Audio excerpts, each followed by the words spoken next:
Mathieu Binot, je suis le directeur général de Voltalis. Donc chez Voltalis, on est les spécialistes de la flexibilité électrique. Alors ça veut dire quoi?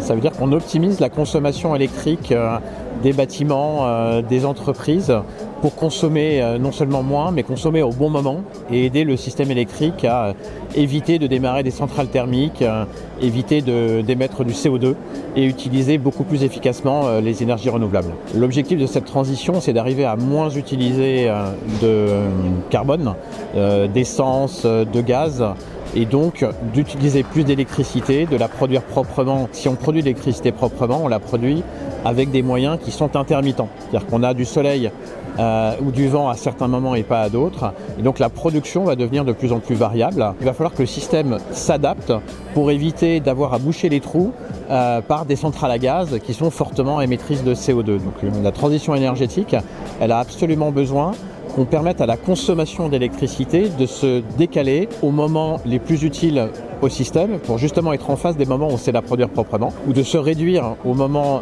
où sinon on aurait besoin d'aller faire appel à des centrales thermiques, des centrales d'appoint, ou d'importer de l'électricité d'Allemagne qui la produit avec des centrales à charbon. Donc c'est vraiment un enjeu central dans cette transition énergétique d'avoir à la fois la sobriété, optimiser les consommations, mais aussi en même temps que la sobriété, contribuer à la flexibilité du système et donc de choisir le moment où on consomme pour justement éviter d'avoir besoin de moyens carbonés d'appoint. Chez Voltalis, on a une originalité, c'est que on a un client principal qui est le réseau électrique. C'est à lui qu'on apporte ce service de baisser la consommation aux moments les plus utiles. Mais finalement, on a aussi un autre public qui est très directement impliqué, c'est les particuliers, les entreprises, pour permettre d'équiper leurs bâtiments. Et donc on équipe totalement gratuitement des logements, des bâtiments commerciaux, des bureaux, des écoles, etc. de thermostats connectés ou d'une solution qui va permettre d'optimiser la consommation de leurs radiateurs, de leur chauffage électrique et bientôt de leur véhicule électrique pour justement permettre de consommer moins et mieux. Donc quelque part, les particuliers ou les entreprises ne sont pas vraiment des clients chez Voltalis, ce sont des adhérents.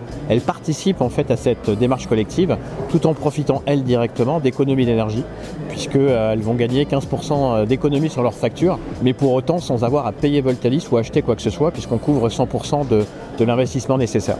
Alors en fait, la solution est gratuite pour le consommateur qui s'équipe, le particulier, l'entreprise, parce que c'est finalement le système électrique qui va nous rémunérer, nous Voltalis, qui va nous rémunérer à la place de la centrale qu'on a permis d'éviter, qui n'a pas tourné grâce à nous, puisque justement le service que l'on rend à RTE, à l'opérateur du système électrique, c'est de choisir en fonction de ce que lui nous demande, les moments où on va concentrer ses économies d'énergie, ses baisses de consommation, au moment qui lui rendent service. Lui rendre service, ça veut dire quoi? Ça veut dire qu'il va nous demander de baisser la consommation à un certain moment pour éviter de payer une centrale pour démarrer. Donc il va préférer nous payer nous, plutôt que de démarrer la centrale. Alors en plus, il se trouve qu'il nous paye moins cher que ce que coûterait la centrale, donc il y a un gain financier, mais il y a un énorme gain en termes d'émissions de CO2, puisqu'évidemment, la meilleure énergie, c'est celle que l'on ne consomme pas. On peut être utilisé par RTE à la place de production, et cette gratuité pour le consommateur final vient de cette participation à cette démarche collective valorisée par RTE. Alors aujourd'hui, Voltalis est présente dans 6 pays en Europe, et on discute avec beaucoup d'autres en Europe et en dehors d'Europe d'ailleurs.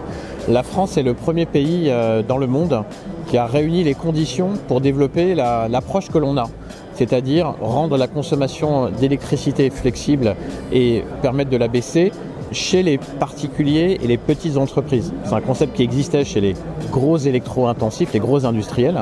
La France est le premier pays à l'avoir autorisé et organisé pour les petits consommateurs.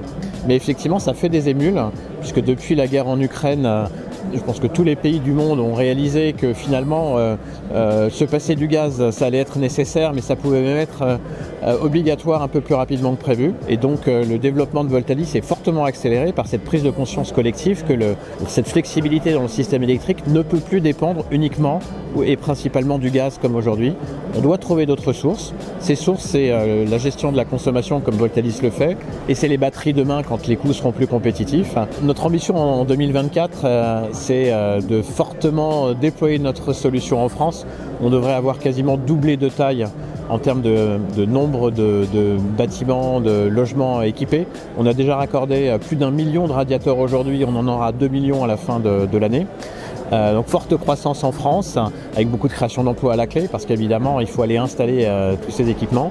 Puis le deuxième objectif de Voltalis, c'est de réussir ce lancement de notre solution dans d'autres pays, notamment en 2024. On va lancer la commercialisation au Royaume-Uni, en Grande-Bretagne, qui va être un deuxième moteur de développement de Voltalis, et avec l'ambition, si je projette un tout petit peu plus loin, d'atteindre 10 gigawatts de puissance de consommation pilotable à l'horizon de 2030. Aujourd'hui, on en a 600 mégawatts, donc une multiplication extrêmement forte par 5 dans les quelques années qui viennent.